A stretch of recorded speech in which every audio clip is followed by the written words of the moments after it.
Well, hello everybody, and welcome to the Fine Watches podcast. This is episode 6 of season 2. Apologies for the late release. I had a bit of a family bereavement I needed to deal with, so couldn't bring you some watch goodness. But we are back and excited to bring you this episode. Absolutely. Welcome back, and on to bigger, brighter, and happier things. Let's kick it off the way we want to carry on. Indeed, let's kick it off. What's on the wrist today? So I don't know if you remember, but a little while ago, guy came in. I think episode 2, I mentioned this. Guy came in with a Tissot PRX. Well, he came back into the store with another Tissot PRX, and I went from black dial to blue dial. I'll see if I can get this on the camera without killing myself. Where is it? Here it is. It's not going to show you. Blue dial. There we go. A little bit of blue there. Nice. It's that deep Tissot blue. So I love it. I went and got the blue dial. I was with the black. Really enjoyed the black. It was a great piece, but the blue, I don't know, it's a little subtle. Some lights it does kind of look black, and then you do get the hint of blue. So it's an interesting piece. I like the PRX. I know you like the PRX as well, don't you? You've got I've got the chrono in that same deep blue, and I agree. It sort of goes from black to blue. It's really nice. It's a bit of fun. I chucked him a couple $100 more and traded him back, and sort of did some other stuff. He's a nice guy, so yeah, I got a blue one now. I really like it. I reckon I'll get a green within a week and trade that and just make my mind up eventually. We'll see. What about you, Ben? What's on your wrist? I have the biggest watch in the world. It's a Helson Buccaneer. Helson, sort of a little independent brand. They do dive watches. I like this one because both on the clasp and the end of the crowns, if you can see on the camera for the YouTube crew, there's like a little skull and crossbones. That's pirate watch. Kind of cool.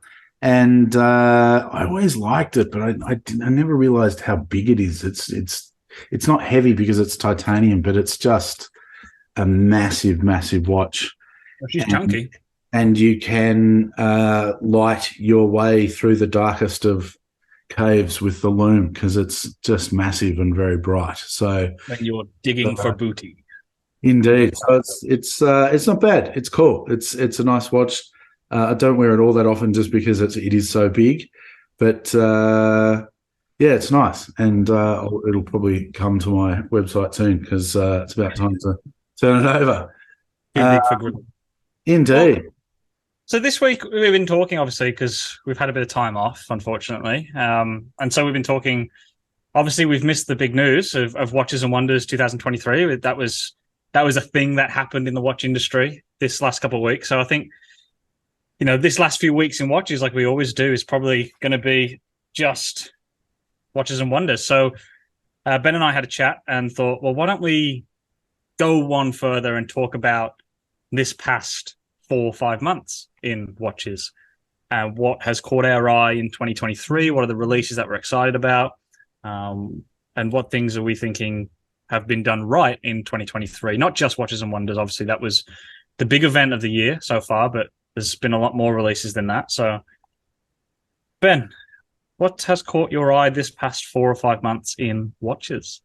So, I mean, for me, it's the Watches and Wonders really came as a bit of a reflection of what's happened throughout the year, I reckon. So, not a lot of really mind-blowing stuff in terms of new complications and all that sort of stuff. From you got a new OP release from Rolex. What do you mean mind-blowing? It had bubbles on the dial. I've got a lot to say about that as we go on, but yeah,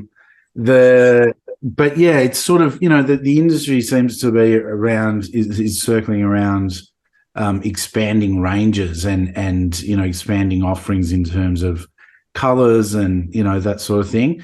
And so it's really I've sort of oriented my stuff towards towards really with specifics from Watches and Wonders, but I think that they're really a reflection of what's happened in the industry so far this year. One thing that did catch my eye just in the last few days was the rather amazing desk clock by Konstantin Chaikin, made for the Muslim community. It's special insofar as there is, and I apologize if my pronunciation here is not perfect, but there is an Islamic Hijri calendar, which, as I understand, sort of runs on the more around the lunar cycle than the Gregorian calendar that we all use. And this clock also has a complication that shows times according to that calendar, so that things like breaking the fast for Eid and those sorts of things are doable by this clock, rather than consulting time conversion tables and everything, which I thought was very, very interesting. And typically, that's insane, isn't it? Like that's a crazy complication. Like, how impressive is it that they can basically build a conversion table into a mechanical clock? Like, that's serious watchmaking balls on display. Well, I mean, it's Chaikin, so you sort of expect it. And I mean, I guess the closest thing that I can sort of think of is really sort of the equation du temps, equation of time complication, which gives that kind of similar constant but different measurement. But typically of him, and the things that he and his team produce, it's very, very beautiful, and that really caught my eye. In terms of specifics, I guess, specifically out of Watches and Wonders and things that have come out this year, on a general theme, colors everywhere. What I did, Rolex, everybody knows my opinion on Rolex and their colors. That celebration dial with the bubbles, I mean, really, okay. It can only be beaten by an emoji dial day. It's the only thing. Yeah, again, like, so both, I mean, no, it's definitely not my style. If someone enjoys it, great. But it strikes me as being, it's sort of like a, grand dress that someone might wear to the Met Gala. Like, once you've worn it, like, when are you going to wear it again? Because it's not going to have the impact. So unless you're the sort of person who likes, a little burst of color on the wrist to make you happy, in which case, all power to you. But I don't really see the longevity of that watch. What I did really like, though, was hang on. We got to elephant in the room. We've got to go past it. We've got to talk about it a little bit. Then we've that's right. So we get on Rolex, and as a community, we get on Rolex all the time for never doing anything and always just playing it safe and being simple. I don't like the watches personally. I don't think I'd have one, and for the watch's sake. But obviously, they're going to be above list and all the rest of it, and there's a financial element to it. Whatever. Come on, Rolex had some fun this year. Finally, they did something fun. It wasn't just the cynical OPs with colors. Like, they put bubbles on a dial and they put emojis on a dial, and they actually had a bit of quirk. And yes, it's a bit childish and it's a bit on the nose, but they did do something that we've been saying they never do. So we've got to give them a little bit of credit, right? Just a little bit of credit. No, it's fair. It's fair. But look, I mean, I was more excited actually about the 1908. Like, I thought that was, that's a new model for them. It draws on historical style from their back catalogue without being an exact sort of reissue. And so I really liked that. Like, I thought that was one of the highlights from Rolex for me. But that came at the death of the Cellini, and the Cellini moon phase was a gorgeous watch, and it's gone now. Like, the 1908 came as a result of axing the Cellini range, which I'm not too happy about. Yeah, well, I mean, okay, so if they weren't that popular, I mean, try something else. And I think that style, the style of the 1908. There are with the sort of circular color on the dial and all that. It's that Patek have done something like that. Longines have their tuxedo dial that has something similar. Like, I think it's a really cool theme in watch design. It's a sort of a throwback to that sort of deco 20s and 30s thing, which is kind of cool. And yeah, look, I think it's cool. I think that, but a couple of other things like, the 40 mil Explorer, like, really, like, it's pointless. It's just admitting you made a mistake getting rid of the 39. That's all that watch is. We fucked up. We got rid of the 39. Shit, we need to get a 40 million. But the original one was perfect. What was it, a 36 or a 38? Like, that watch was what it was. It was very, very solid, small, perfect size under jackets and exploration thing that you can, equipment that you can use, and it's just make it bigger for the sake of making it bigger. I thought that was okay. They shouldn't have gotten rid of the 39. They should have just added the 36 with it. I owned a 39.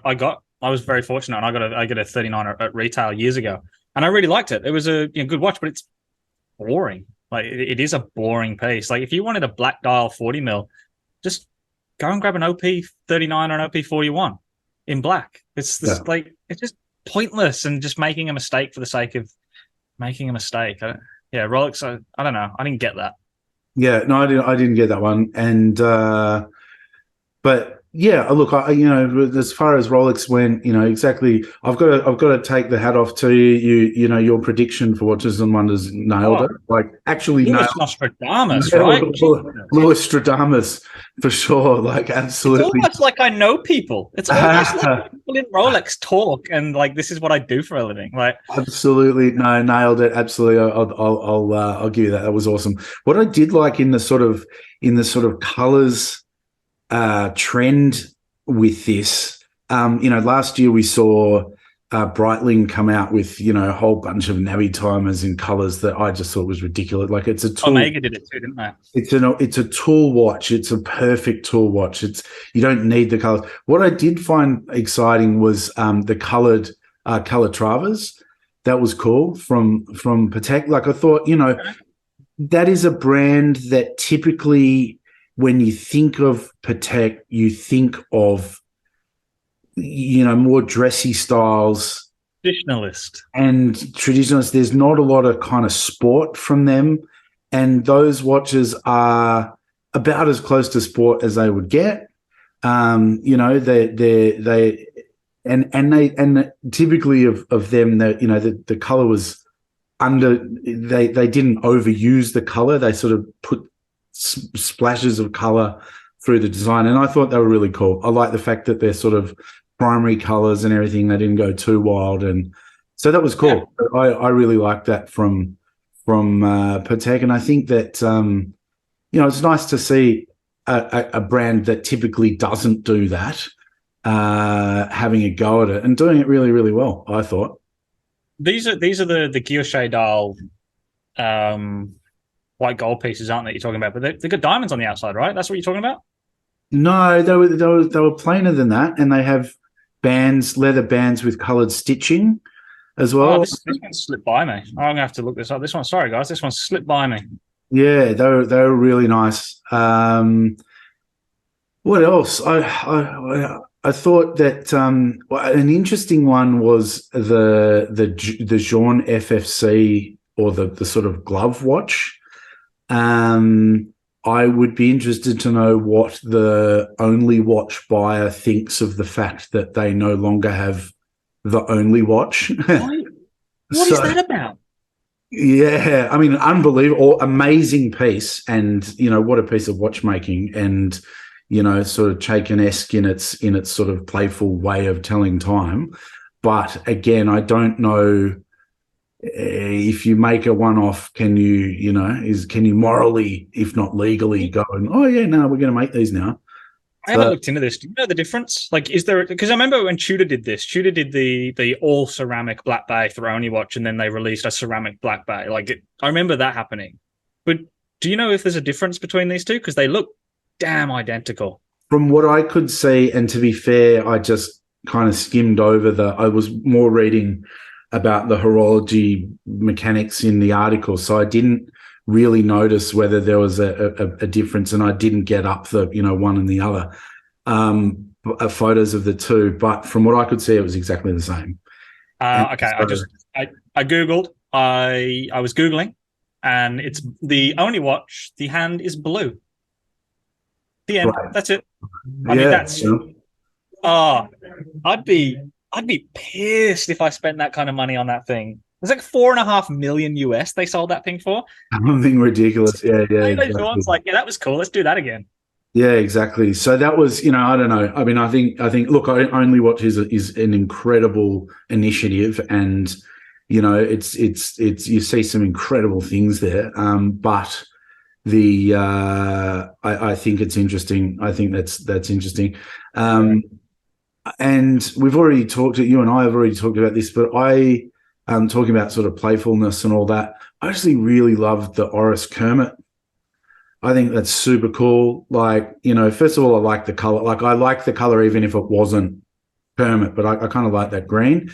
And then I just like the fact that, again, it's super understated. Like, once a month on the first of the month, Kermit's face pops up, and it's just cool. What about that watch, Mr. Benjamin, is understated? It's like key lime pie green. Nothing is understated about that. No. The use of the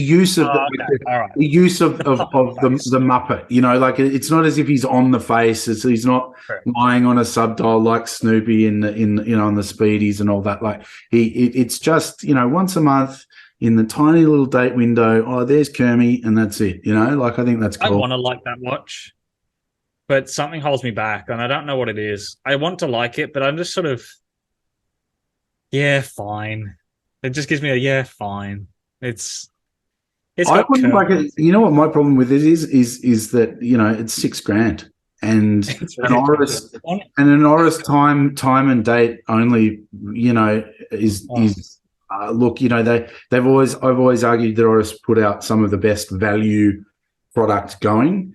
I think they make really, really, really good watches for the money that you pay for them, but.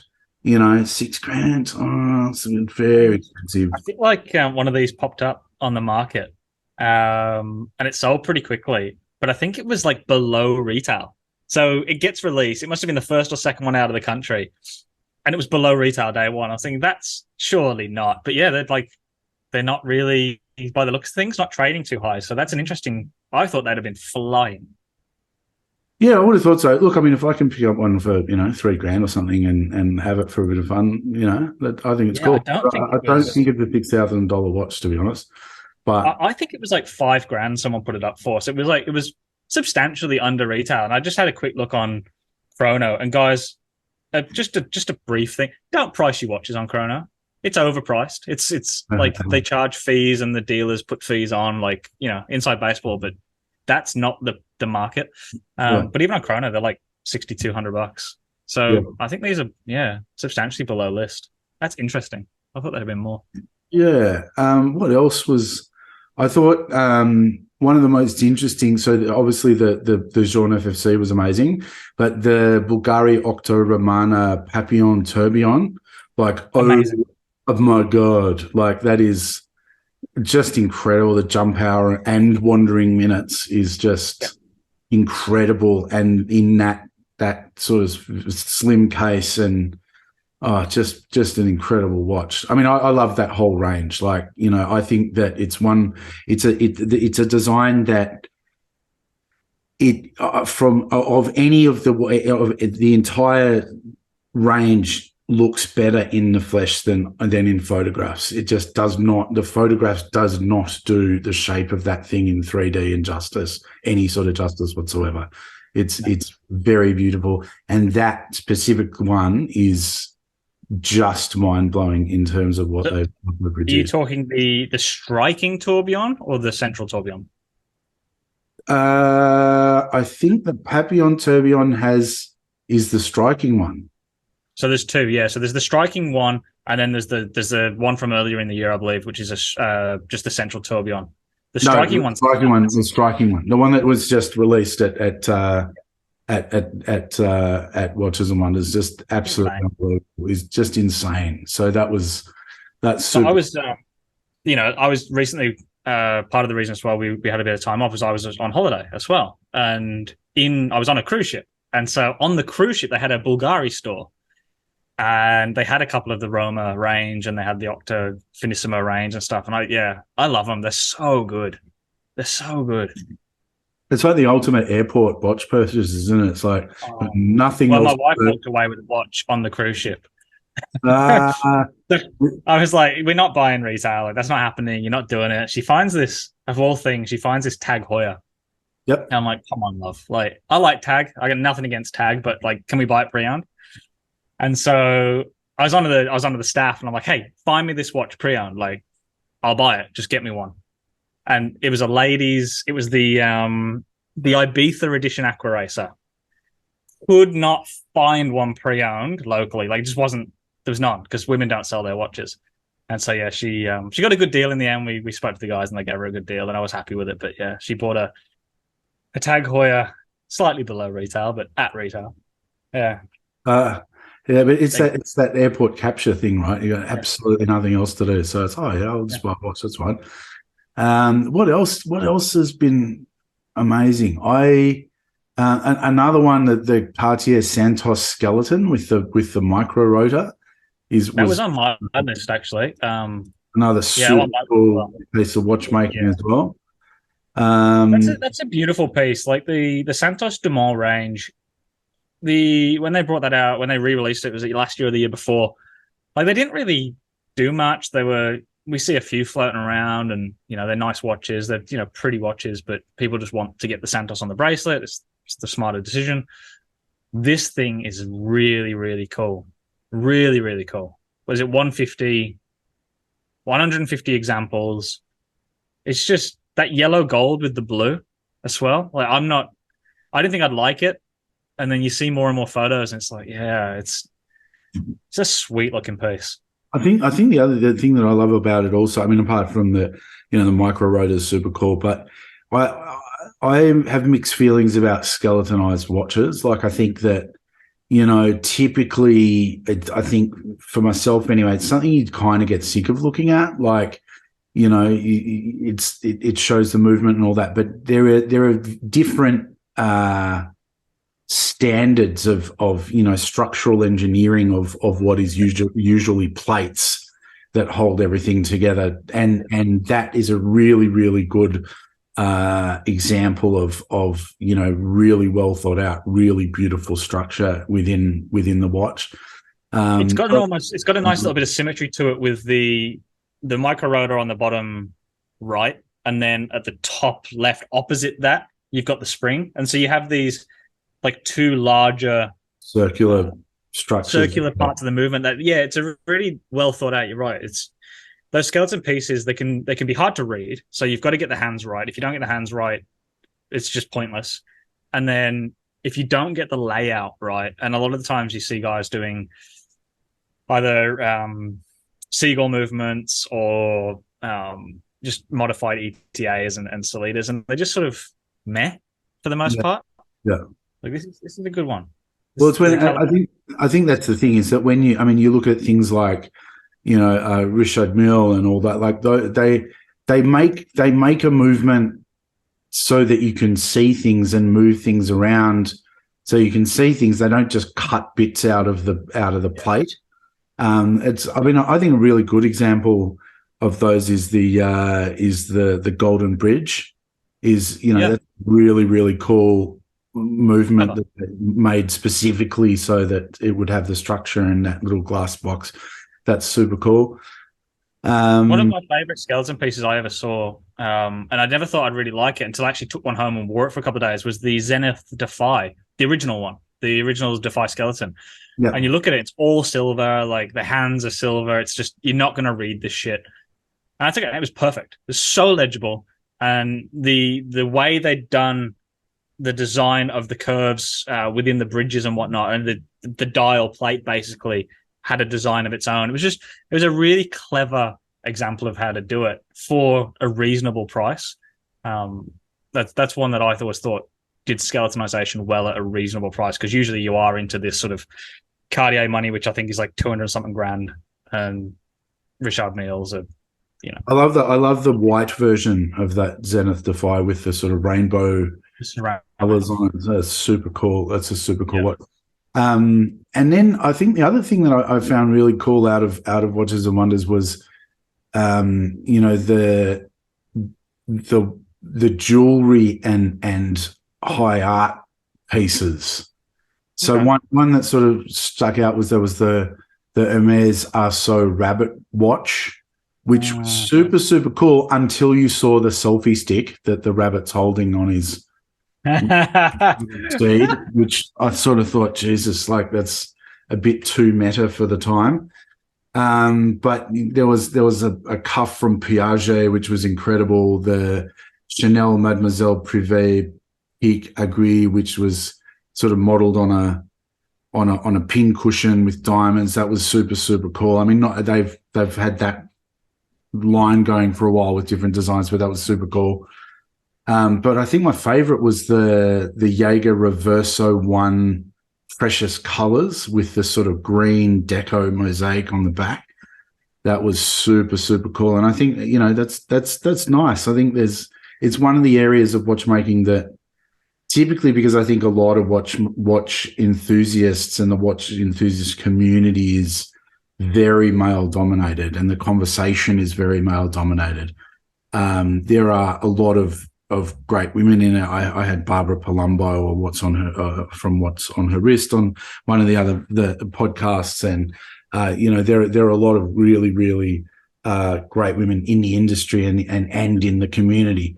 But typically, you know, the forums and the watch clubs and all that are typically a boys' club. And so we just don't talk about the jewelry stuff. And, you know, it's amazing. The craftsmanship that goes into those watches is just unbelievable. Yeah, it's insane.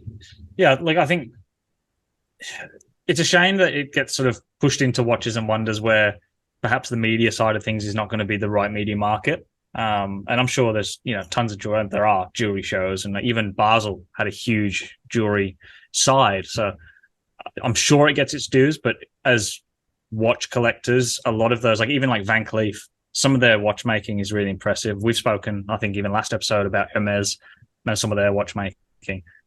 Chanel do some really cool stuff, and even Gucci, like some of the Gucci little jump hour things are, you know, affordable, fun, decent watches, and you know, it does need to get a bit more recognition from what you rightly say is a bit of a boys' club. Yeah, and I guess, you know, hopefully as time goes on, certainly, you know, at Red Bar in Melbourne, there are more and more women coming along and enjoying things. Although most of them tend to have, you know, men's watches or Yeah, men's watches in yeah, commas on their we wrists. A lot hosted of, an event you recently. know, subbies and Tudors and all that sort of stuff that, you know, you see. But Yeah, we hosted an event recently, like I was saying, and I think we had 30, 40 people there, and at least 5 or 6 women, which doesn't seem like a huge amount, but if you go into red bars and things, like 6 women is huge. So it's nice to see a few more women turning up to the industry and the hobby. Um, well, I mean, look, Watches and Wonders, I mean, you've touched on most of the cool stuff there, so thanks for that. But for the rest of the year, I'll start with Watches and Wonders. You didn't mention the white dial Tudor GMT. I quite like this piece. I think this is an interesting one. It's at a good budget. The Tudor GMT in that 41mm case, I think, is slightly more wearable than the old 41mm case for the Black Bays. Just seems to have more curvature on the end of the lug, so smaller guys can get away with wearing the GMT. And I really liked the addition of the white dial. I thought it added a really clean look to what was already a pretty nice watch. It's a good, affordable Pepsi variant. yeah, I do like that one. I guess it just sort of fell into the, you know, colors everywhere thing, which is why I Yeah, didn't really mention it. But yeah, no, a nice new variant for sure. it would have been nice to see them maybe use the thinner case, the 58 case, since they've done the 54. I'm not a huge fan of the new Tudor 54. I think it's sort of, maybe they could have just had a rethink at the 58 and sort of taken those design cues and put it into the 58. I don't know. I haven't really looked. Have they discontinued the Black Bay 58? Has that happened, or is it they're running together? Because if they're running together, that's stupid. That seems stupid. I don't know, to be honest. Yeah. I don't know. I don't know either. I kind of assume they're running at the same time because the 58 prices have plummeted recently. So I'd assume that's happened. And then, I mean, other things that I liked from Watches and Wonders, I really like the new design on the new Zenith pilot watches. You seen these? Yes. So the big date flyback is fucking sick. I love that design. I love the striated dial, that thick ribbon pattern dial that they've got on there. I love that. I think that's so nice. And then they've got it in, just automatic three-handers with a date in black and steel cases. I really like it. I think it's just a cool design, but the winner out of that was definitely that flyback in black, like all black, everything, just matte black, all the things. And that's a winner. What else have I got here? I've got a list. I've got like a whole host of tabs open, and I love it. So I kind of lump these two in together because I think they're basically the same watch. And come at me in the comments because bring it. The Bulgari Octoroma, the new one, and the IWC Ingenieur. They're both integrated sports. Obviously, the Octoroma, it's like a thicker Finissimo, I guess, is what you'd explain it as. It's essentially a Finissimo with a rounder case. I really, really like the blue dial-on bracelet model. Yeah, I think they're certainly in the same category, but I think that the Octo range is just a little bit more avant-garde in terms of its design, right? So, well, the reason I'm sort of hesitant with it because who owns IWC? It's Richemont? Yes, I think so, yes. Richemont. Okay. So they also own Baume & Mercier. And Baume & Mercier offer a Riviera, which is a stainless steel integrated sports watch with a off-the-shelf caliber. And IWC is owned by Richemont, and they offer a stainless steel sports watch with essentially an off-the-shelf calendar, but it's a lot more expensive. Why would anyone just not go and buy the Baume & Mercier? Like, just buy the Riviera. It's the same watch. And it's half the price. That annoys me. Look, it's probably the Rolex Tudor argument, right? Like it's snobbery. That's the argument. Especially after Tudor brought the movements in house. Like, it's. I reckon. Well, if we can if the magic of editing, you'll see here. You'll see a Baume & Mercier Riviera, and you'll see an IWC Ingenieur. Tell me they're not the same damn watch. They're from the same company, essentially, the same parent company, and they're the same thing. Like, that's really annoying. I do like the Riviera, especially the see-through dial one with the date wheel in the back. I think that's quite cool, but yeah, that annoyed me when that came out because then I realized it's the same watch. Almost is, I didn't think they get a lot of love, but there's been some really great models over the years from Baume & Mercier for sure. I really liked their Hampton release they did a couple of years ago. Sort of tank style, a bit thicker case. So I really liked that. All right, I've got two more for you, Ben. I got two more for you. All right. First one's going to be a little bit more personal because I love the brand and I got hands on with this and I was really lucky. That's the collaboration between Christopher Ward and Fears that happened earlier in the year. This was for the British Watchmaking Association Guild secret swords and business that they do in the UK.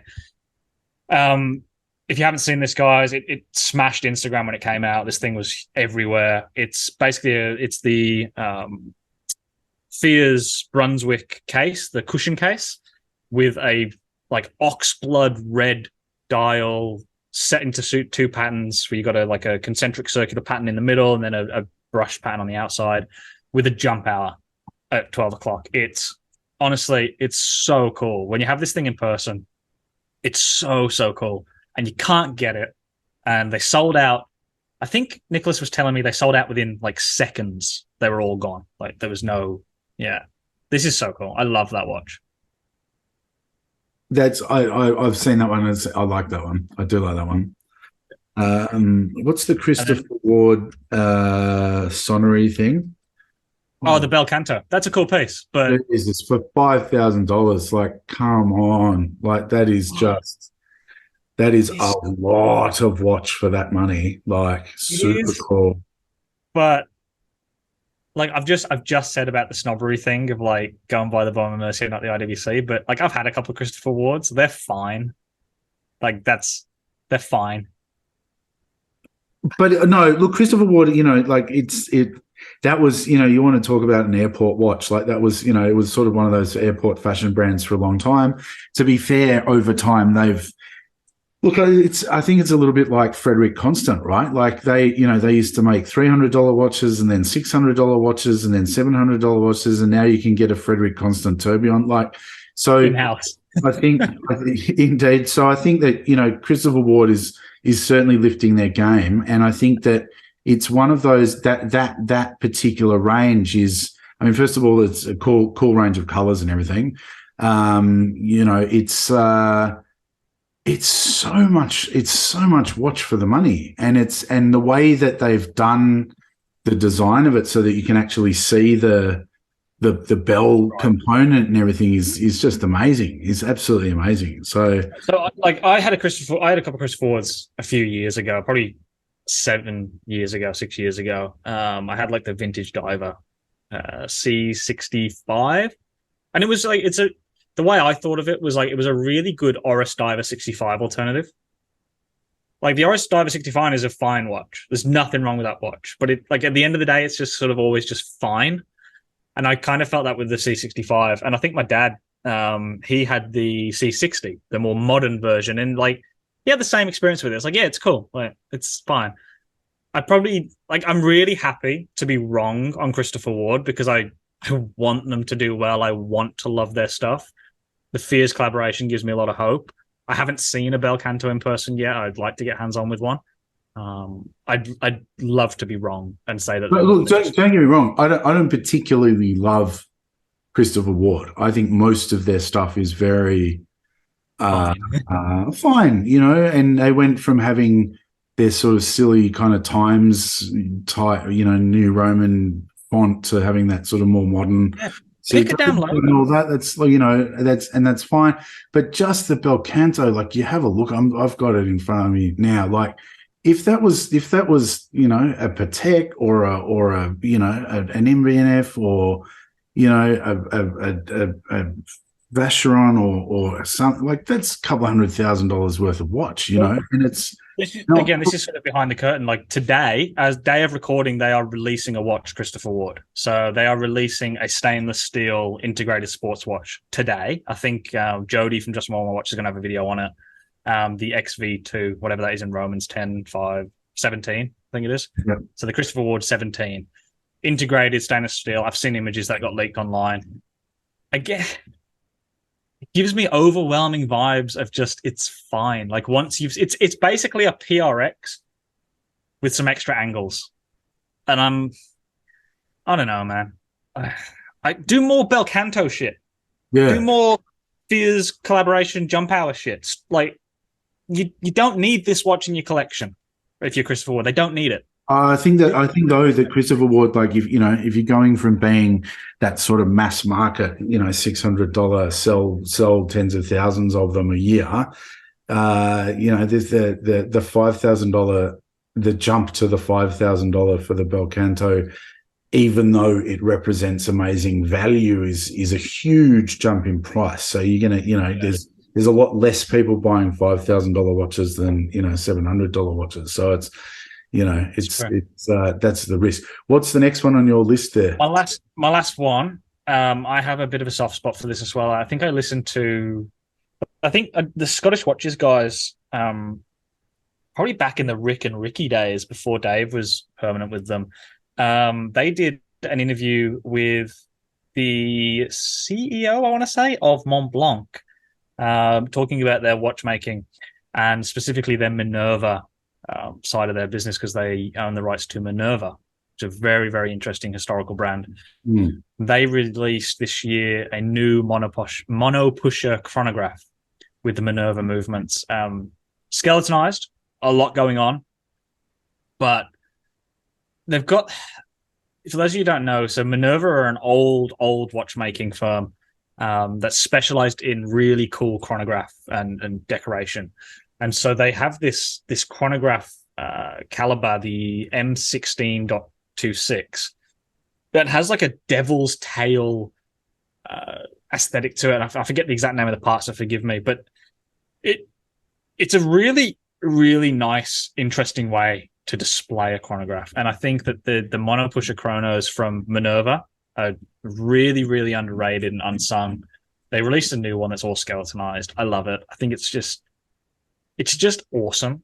In like this pen brand from, essentially has revived something horologically significant from the past, and they continue to push it out. They haven't just like bought it, pushed it into, these are Mont Blanc range. It's like, no.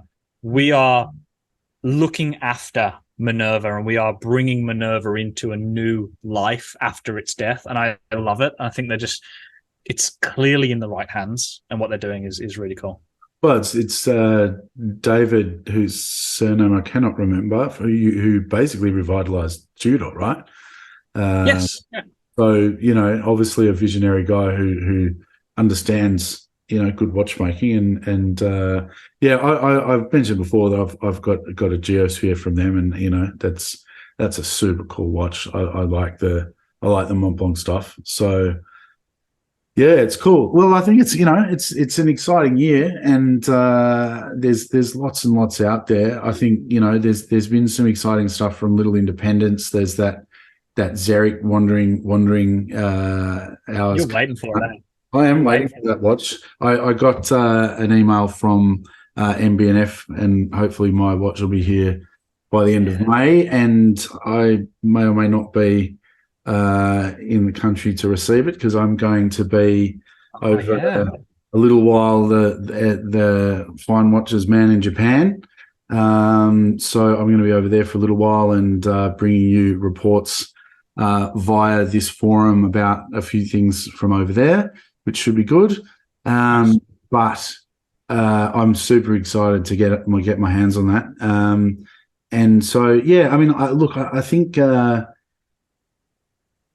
post-COVID, there's been this, the big brands have retreated to less risky commercial offerings, and the little independent brands have kind of sprouted up, because there were, I mean, you look at Full and Murray, like Full and Murray is 100% a COVID brand, and it's their watches selling secondhand for crazy. Hundreds of percent increase on their list price. Love Insure is coming with a new Clement Gord at Love Insure is coming with a new version of his watch, and so that's it's exciting. I think there's some really nice things coming out, and I think that as I said, I'd like to keep monitoring that sort of jewelry side of it, because I think that there's some beautiful stuff being made there. No, for sure. And guys, we apologize. We were away. We had to be away. We needed that time. We're back. We're on it. It's back to regular programming again. If you're on YouTube, the Fine Watches podcast, Spotify, Apple, anywhere you get your podcast, the Fine Watches podcast. Ben is available, Fine Watches AU on Instagram. You can get me, GC Watch Guy, on Instagram. We're looking forward to what the rest of the year holds. I really, like you say, I want to see what those independents do, the smaller brands, those COVID brands. Furlan Murray is a really good call. Like, really, really good call. Like, they're super, super interesting that they're doing so well. Check out in season 1 the interview with the founder, because he's a really, really cool guy. Yeah, super cool guy. So please, as always, rate and review, share. It really helps us. It helps grow the community. We're super stoked because we get people regularly commenting. There's a little community building up, which is lovely. but we want to reach more people. And let us know your picks for the year. Like, what have you seen the start of this year that's caught your eye? Because obviously, everyone in this hobby is different. We've all got different opinions. You've heard Ben and I barely agree on anything. So let us know. Like, comment below. What's your top 5 or 6 picks for the year that you've seen? What have you picked up? What's really caught your eye from this year? Indeed. Thank you so much, guys, again for joining us for the Fine Watchers podcast. And until next time, enjoy.